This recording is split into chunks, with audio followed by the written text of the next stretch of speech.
Quando o sol se inclina para o oeste, o céu se tinge de dourado opaco e fumaça violeta.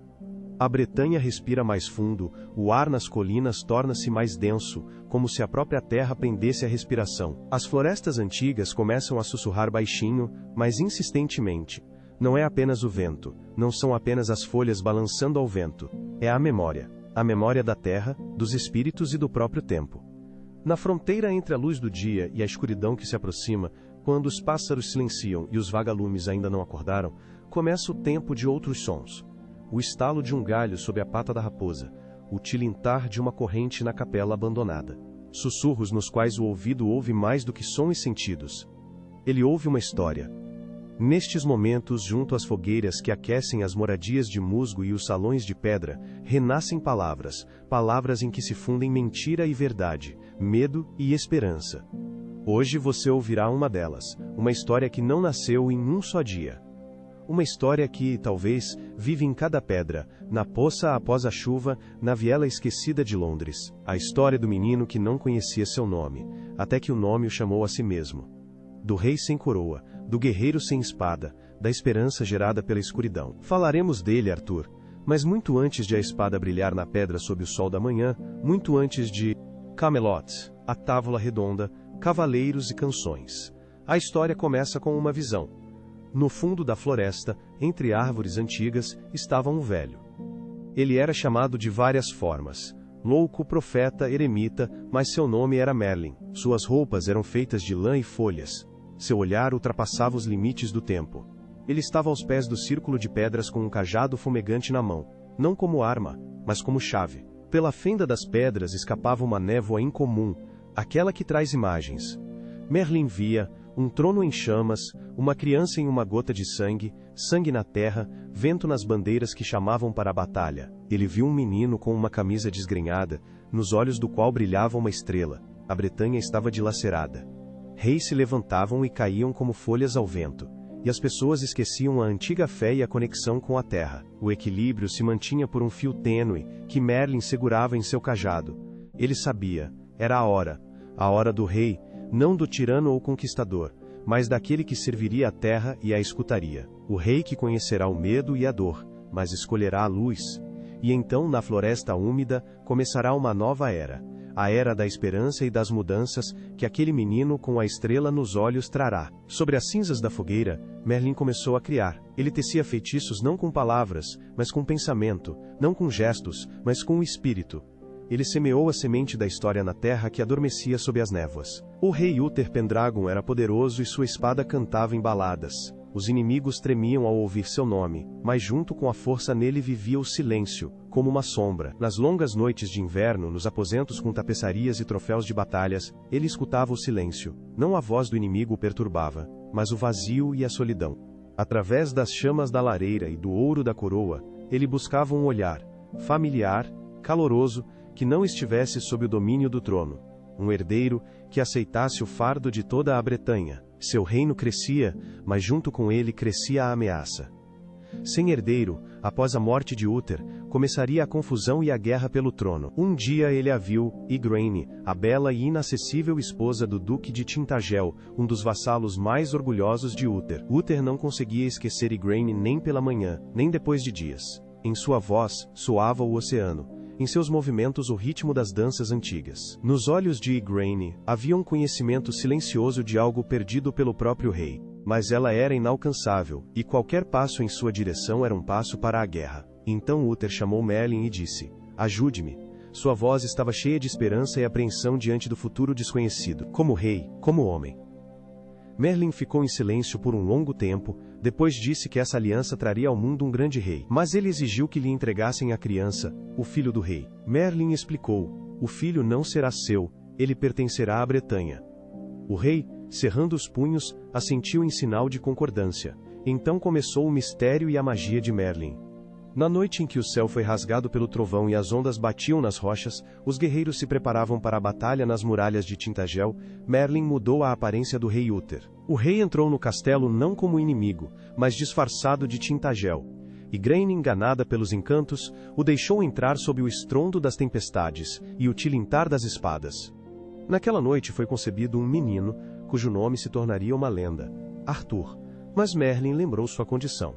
Ele não deve conhecer o trono. O poder conhecido cedo demais transforma o coração em pedra, disse Merlin. Ele precisava de uma espada que soubesse ser árvore, não pedra. Quando Igraine deu à luz, o bebê foi levado do palácio sob o manto da névoa. Ele foi entregue a um homem simples, mas nobre de espírito, Sir Ector. Sir Ector era um cavaleiro da velha escola que não se vangloriava dos títulos. Sua casa era uma fortaleza para aqueles que buscavam justiça e proteção. Lá Arthur começou sua vida. Ele não sabia quem realmente era. A infância foi modesta, mas não pobre.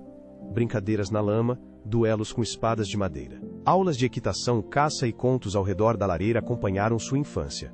Ele cresceu forte, corajoso e bondoso, sem saber de seu destino. Ele era um garoto comum, com movimentos graciosos, voz firme e nobreza nas ações, algo que não se aprende. Sir Hector o amava como se fosse seu, percebendo algo inexplicável nele. À noite, Arthur via sonhos vívidos, como um brilho na floresta noturna. Neles havia um castelo em chamas, uma mulher do lago espelhado com olhos cheios de ondas e uma espada brilhante na rocha. Ao lado da espada estava um velho com um cajado, o rosto escondido pelo capuz, mas sua presença era sentida até arrepios.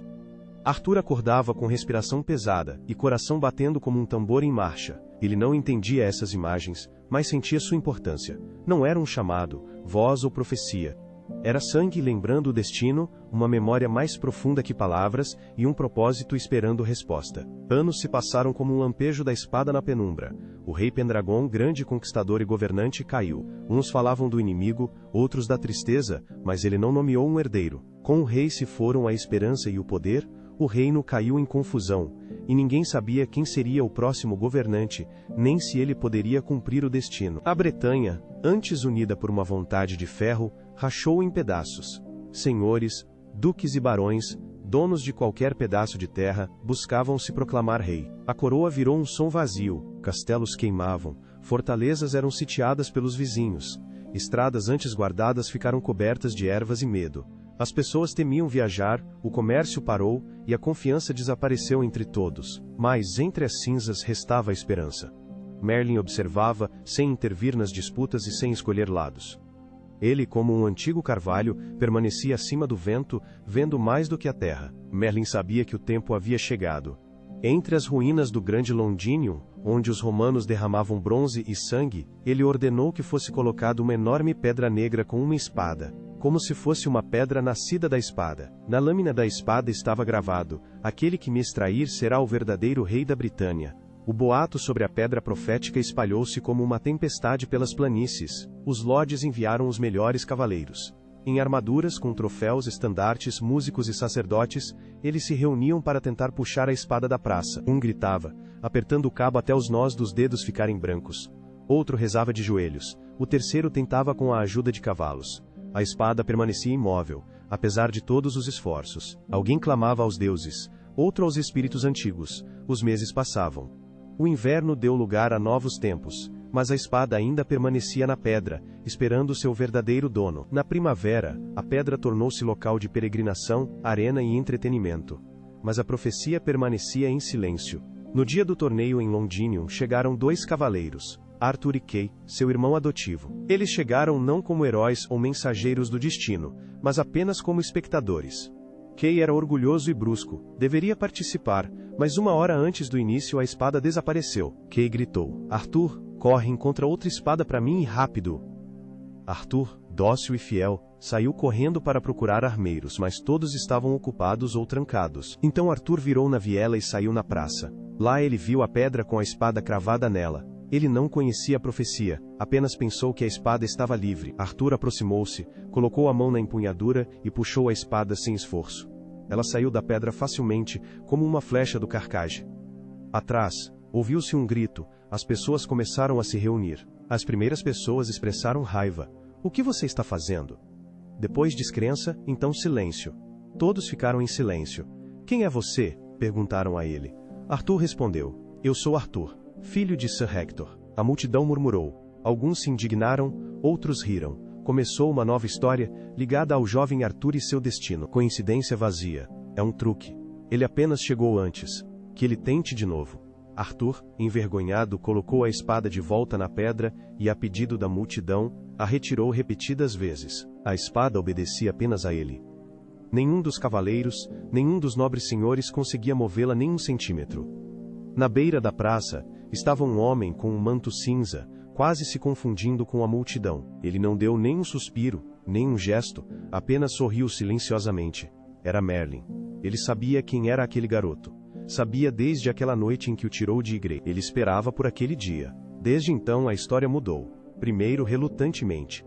Alguns senhores não queriam reconhecer o garoto camponês, mas a espada silenciava diante deles, e o povo começava a ver algo diferente em Arthur. Ele estava calmo. Em suas palavras não havia orgulho, mas em suas ações havia verdade. Assim começou uma nova era. Era não das espadas, mas do dever. Era de Camelot, era do rei, nascido em segredo, mas trazendo luz. Passaram-se algumas semanas desde que a espada foi retirada da pedra, mas o conto, como se viu, era apenas o começo. Enquanto o povo simples compunha canções sobre o jovem escolhido, enquanto as crianças desenhavam na parede empoeirada a figura com a espada, a verdadeira Bretanha permanecia fria e desconfiada. A terra estava dilacerada não, senhores. Acostumados aos seus castelos e poder, viam Arthur como uma ameaça. Eles o chamavam de garoto, atrás de portas fechadas, não reconhecendo seu direito e nome. Quem colocou Arthur no trono? A profecia e a pedra. Alguns riam, outros se preparavam para a guerra, armando-se contra o novo rei. Das terras do norte e do país de Gales chegavam notícias de revoltas. Muitos corações não queriam aceitar um rei que não escolheram. Em cada um desses corações nascia um perigo. Arthur entendia isso, mas não respondia com ameaças e espadas. Ele ouvia Merlin. Merlin dizia: o poder não está nas espadas, mas em quem sabe ouvir. Arthur confessou que não sabia como fazer isso. Aprenda, vá, veja, ouça. Só assim você será rei não por direito, mas por essência, aconselhava Merlin. Arthur não ficava na torre, não dava ordens. Ele montou no cavalo e partiu pelo país. Ele parava nas aldeias, comia na mesma mesa com os camponeses, consertava armas e ajudava as pessoas. Se não havia escudeiro, Arthur ajudava as mulheres que perderam seus maridos, descarregava carroças e passava tempo com eremitas. Ele passava a noite em mosteiros, naquelas regiões onde antes nenhuma comitiva real havia chegado. Um lorde recebia os cavaleiros não no trono, mas pessoalmente. Em seus olhos não havia raiva, mas determinação.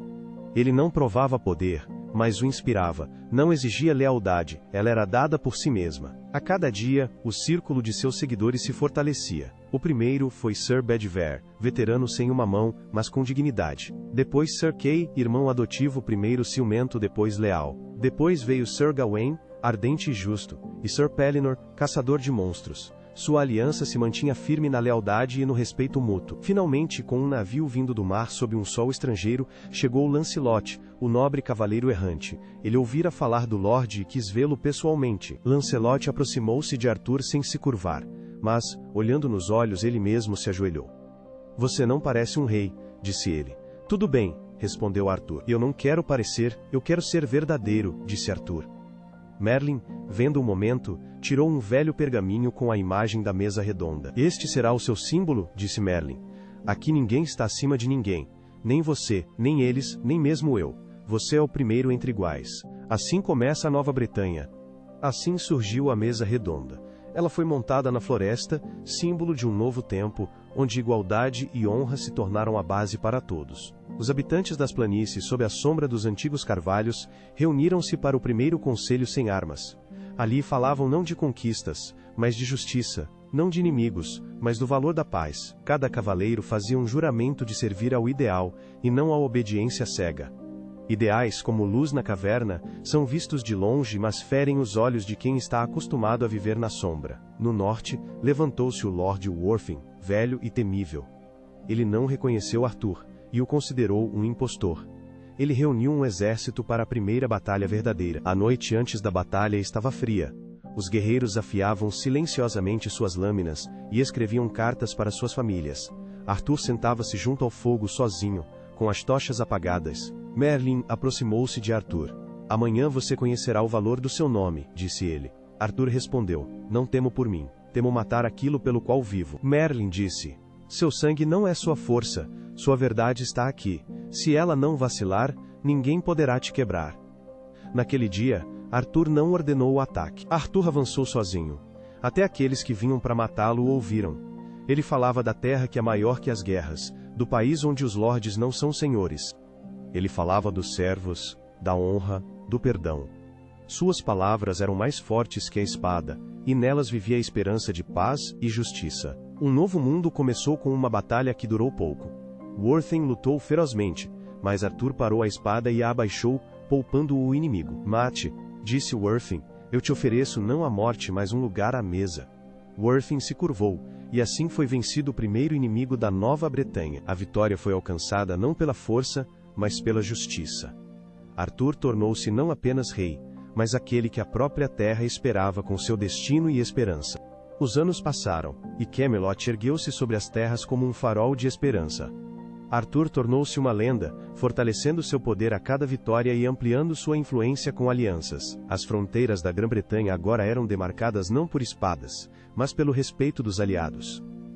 Mas a cada paz, Arthur sentia a aproximação não da fúria, mas de uma sombra misteriosa. Essa sombra não tinha rosto, não vinha com uma espada, mas era sentida no silêncio das florestas e nos olhos dos profetas, como uma ameaça iminente. Os inimigos além dos mares tornavam-se mais cruéis e enigmáticos.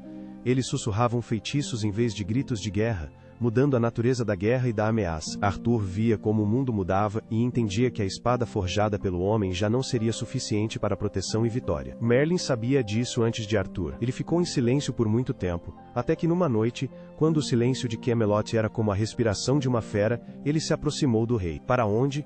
Perguntou Arthur, esperando uma resposta no silêncio que prenunciava novos desafios e mudanças no destino de Camelot. Para onde não há nomes nos mapas, onde não há pessoas, apenas as origens, onde a água sabe mais do que os sábios. Assim começa o caminho solitário de Arthur, revelando a verdade. Sozinho, não é? Porque só a solidão corta tudo o que é supérfluo e mostra quem você realmente é.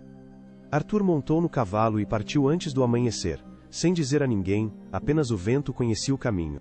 Ele cavalgou por muito tempo através de vales enevoados, onde a grama tocava os estribos, por bosques antigos onde as árvores sussurravam em línguas incompreensíveis, guiado apenas pelo segredo da estrada. Ele foi para onde nenhuma estrada levava, para o ponto onde o mundo ainda não decidiu ser sonho ou realidade, para onde estão as origens de tudo que é vivo e desconhecido. E um dia, na penumbra da manhã, ele alcançou um lago situado entre as rochas, como o olho de uma fera antiga. O ar estava denso, e naquele silêncio o coração batia como um grito. Arthur desmontou, aproximou-se da margem da água, quando uma mão surgiu das profundezas. Branca, fina, mas forte. Na mão havia uma espada. Sua lâmina brilhava não com luz, mas com significado. Atrás dela apareceu uma mulher bela, mas não do mundo dos homens, com um vestido de água e cabelos de algas e luz. Seus olhos eram poços sem fundo, onde não se afogavam respostas, mas perguntas. Ela disse, você veio, revelando o segredo que Arthur buscava sozinho. Não pela glória, disse ela. Sua voz não soava, mas vibrava em cada folha de grama. Por isso, era digna de atenção e respeito. Ela se aproximou. A água não se moveu nem por um instante. Arthur estendeu a mão não como guerreiro, mas como aprendiz, e pegou a espada. A espada era pesada, mas não em peso. Ela repousava na mão como a verdade, intransponível, mas necessária. Seu nome é Excalibur, disse a Dama do Lago. Ela não foi feita para matar. Excalibur foi criada para dar poder àquele que sabe mantê-lo sem apertar. Se a verdade é forte, ela está sempre afiada. Se vacilar, a espada perderá o brilho. Arthur se curvou para a Dama do Lago, sem saber se era um ritual. Ele apenas sentia que assim deveria ser. Depois, ela desapareceu, assim como a mão, assim como a névoa. Arthur voltou para Camelot ao entardecer.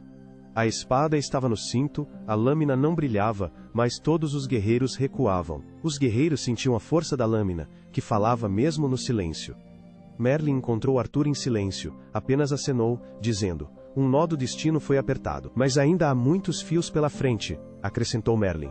Naquela noite, o vento nas torres silenciou. Até ele entendia. Surgiu uma espada diante da qual a própria mentira treme. Após retornar do lago, Arthur mudou. Falava pouco, mas cada palavra e ação sua carregavam o peso e a sabedoria do novo soberano. A palavra tornou-se mais importante que qualquer código de leis. Os cavaleiros sentiam mudanças, o povo encontrava paz. Apenas Merlin, observando o rei, sabia da solidão crescente nele. Ele era o rei de todo o país, mas não pertencia a ninguém. No sul, nas terras de Lodegrancy, havia uma longa disputa sobre fronteiras. Arthur decidiu não enviar o exército. Arthur foi lá pessoalmente. Entre pomares de cerejeiras e sons de música, viu-a pela primeira vez, Guinevere, filha do rei, como a própria primavera em seda. Ela ria com as amigas, brincava com um falcão no pulso, parecia não notar como o mundo ao redor parava ao seu aparecimento. Arthur olhava e não conseguia desviar o olhar. Viu muitas mulheres, mas em Guinevere havia algo diferente. Ela não fingia, ela simplesmente era. Quando foram apresentados e ela inclinou a cabeça, Arthur esqueceu as palavras pela primeira vez. Você não parece um rei, disse ela diretamente. E você não parece a escolha de alguém, respondeu ele. Conversaram a noite toda sobre justiça, sonhos e poder sem dano. Na manhã seguinte, ele disse a Merlin: quero me casar. Você tem certeza de que estou escolhendo uma mulher, e não um símbolo? Não estou escolhendo uma rainha. Estou escolhendo... O casamento foi modesto para os padrões reais, mas todo Camelot vibrava de felicidade. Guinevere caminhava com um vestido que parecia tecido da névoa da manhã. Todos que olhavam para Guinevere acreditavam. O rei agora não era apenas um governante, mas um homem. Os anos com ela foram um ouro suave, cheio de confiança e risos. Arthur confiava, ria e ficava em silêncio com ela. Seu silêncio não oprimia, mas curava. Ela não era uma guerreira, mas mantinha Camelot em equilíbrio entre os extremos. Assim nasceu uma rainha não pelo sangue, mas pela alma. Ele era rei. Mas mesmo reis em armadura não estão protegidos das feridas que crescem por dentro. Não se pode fugir do sangue. No sangue de Arthur vivia o inimigo mais difícil, a irmã Morgana. Filha de Igraine do primeiro casamento, nascida no castelo há muito queimado, sua infância passou em salões de pedra entre mulheres que ensinavam submissão e homens que desprezavam fraqueza. Ela cresceu como uma trepadeira na fenda da parede. Morgana buscava a luz, mas suas raízes estavam na escuridão. Sua beleza era do norte, fria e atraente, não carinhosa, mas autoritária. O principal não era a aparência. Desde jovem, Morgana buscava conhecimentos que causavam medo. Ela encontrava textos esquecidos, procurava druidas e conversava com eles. Ela aprendeu a bordar, registrando runas na seda, e ao receber espelhos, encantava-os para proteger e esconder os segredos de seu coração e pensamentos. Merlin sentia seu pulso no ar de Camelot, alertando Arthur. Cuidado com ela. No coração dela há um vento que pode se tornar uma tempestade sem calor e cuidado. Arthur respondia: ela é família.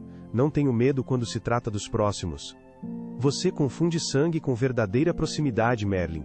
Ele acreditava no poder da família e da confiança. Merlin dizia que nem todos com quem nascemos caminham conosco até o fim, mas Arthur era jovem e acreditava no melhor, apesar das dúvidas do sábio conselheiro. Morgana sorria para Arthur, dizia as palavras certas, participava dos conselhos e fazia doações, parecendo a dama perfeita aos olhos de Camelot.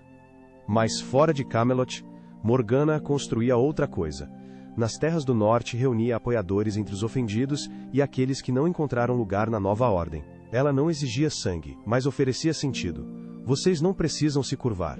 Lembrem-se de quem vocês eram antes de Arthur se tornar tudo para vocês. Morgana não formava um exército, ela cultivava dúvidas, e no palácio começaram a sussurrar. As pessoas encontravam runas sob pedras na fonte e notavam sombras estranhas. Espelhos desaparecendo, cavaleiros em formas de fumaça. Algo aconteceu que nem Arthur conseguiu entender. Merlin simplesmente desapareceu sem deixar rastro. Nem carta nem sinal restou. Diziam que Merlin estava cansado dos mortais e foi para o fim do mundo, onde o rio do tempo se perde nas montanhas e os pássaros não cantam. Essa é a história contada em sussurros. Outros falavam de Morgana, que seduziu Merlin com encantos, chamou-o para o Vale do Eclipse, onde dia e noite se fundem e o tempo para. Neste vale até o mago esquece quem foi. Morgana reinava em silêncio, aparecia mais frequentemente no trono, falava com os cavaleiros, olhando por mais tempo do que o necessário. Ela não desafiava. Ela preenchia o vazio deixado por Merlin. Arthur sentia o frio, mas não entendia de onde vinha. Arthur permanecia rei, mas a cada dia se tornava mais solitário. Entre os cavaleiros, não havia ninguém que brilhasse tão intensamente quanto Sir Lancelot. Sir Lancelot veio não por ordem, mas por sonho. Corria o boato sobre o jovem rei que venceu não com a espada, mas com a misericórdia à mesa redonda. Lancelot deixou sua terra natal, renunciou aos títulos, levou apenas a armadura, a espada e um ideal. Ele chegou a Camelot não como um suplicante, mas como resposta ao desafio do rei. Seus olhos eram escuros como um lago matinal, e sua fala simples e precisa. Em batalha, lutava rápido e certeiro, como o vento, sem fúria nem medo. Quem via Lancelot em combate ficava imóvel não por medo mas por admiração. Arthur o aceitou como irmão, valorizando sua habilidade e lealdade. Merlin observou Lancelot em silêncio por muito tempo, então disse: "Você é puro demais, e o mundo só ama esses até certo ponto. Seu destino é complexo e imprevisível." Naquele mesmo dia, Guinevere viu Lancelot. Ela ficou em silêncio olhando para ele uma vez, mas esse olhar estava cheio de profundo significado. Guinevere era rainha de fato, não apenas de título. Sábia como o sol da manhã, bela como uma canção única, ela navegava pela vida como se estivesse sobre as ondas. As palavras dela traziam consolo, e o silêncio tinha um peso maior do que qualquer ordem.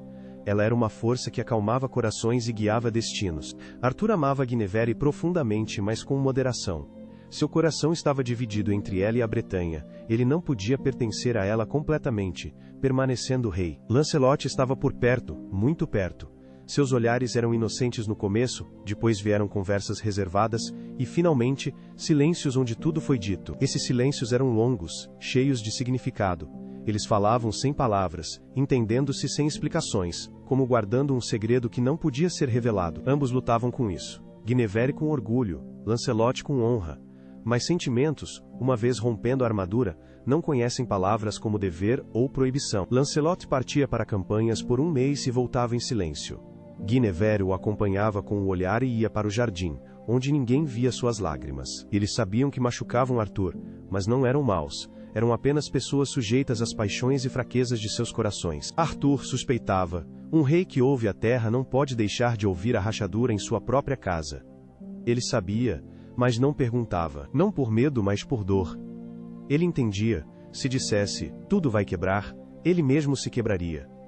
O silêncio era sua proteção e punição. Tudo isso era visto por Morgana, a sombra de Camelot, irmã de Arthur, feiticeira, mulher com a alma cheia de feridas e sede de destruir o mito da bondade do rei. Ela esperava que, no dia mais solene, a festa do meio do verão, um dos cavaleiros fizesse uma acusação. Um homem com um coração doente e uma mente invejosa. A multidão ficou em silêncio. O rosto de Arthur ficou branco como a neve. Guinevere ficou em silêncio. Lancelot não estava na cidade naquele momento. Guinevere foi presa não como prisioneira, mas como criminosa. O povo ficou em silêncio.